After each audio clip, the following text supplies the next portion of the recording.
নমস্কার। ঠাকুরমা স্বামীজি গুরুদেবের শ্রীচরণে প্রণাম জানাই।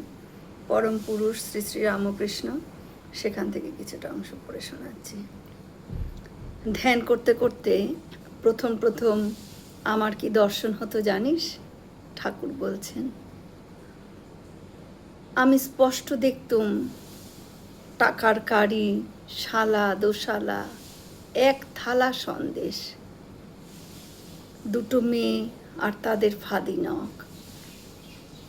মনকে শুধলুম, তুই কি চাস, কোনটা চাস?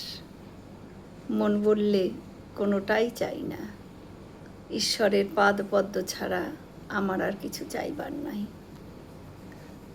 ধ্যানের অবস্থা কীরকম জানিস? মন হবে ঠিক তেলের ধারার মতো। এক ঈশ্বর চিন্তা ছাড়া আর কোনো চিন্তাই থাকবে না সেখানে।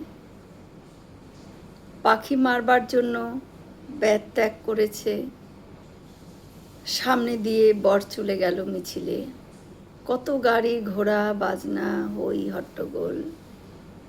ব্যাধের হুঁশ নাই, জানতেও পেল না বর গেল চতুর্দোলায়।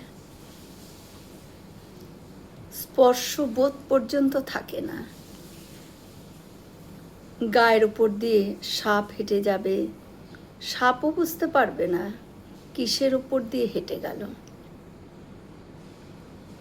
মনের বার বাড়িতে কপাট দিয়ে বসো,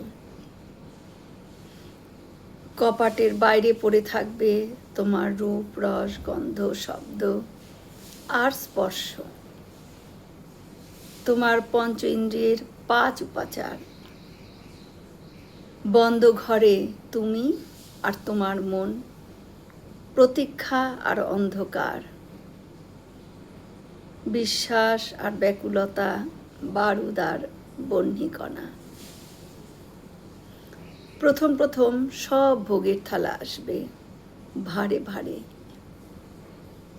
পঞ্চ ইন্দ্রিয়ের 5 প্রবঞ্চনা। বিচলিত হবি না, তলিয়ে যাবি, অন্ধকার থেকে চলে আসবি শুভ্রতায়। দেখবি আর ওরা আসছে না, আর কার কাছেই বা আসবে। জয় শ্রী রামকৃষ্ণ। আমরা সকলে মিলে একসাথে বলি, জয় মহামাই কি জয়, জয় ভগবান শ্রী শ্রী রামকৃষ্ণ দেব কি জয়, জয় স্বামীজি মহারাজজি কি জয়। হয়তো অনেক ভুল ত্রুটি হলো, ঠাকুর যেন আমায় ক্ষমা করে দেন। সকলে সুস্থ থাকবেন, আনন্দে থাকবেন। ঠাকুর মায়ের কৃপা দৃষ্টি সকলের ওপর বর্ষিত হোক। শুভরাত্রি।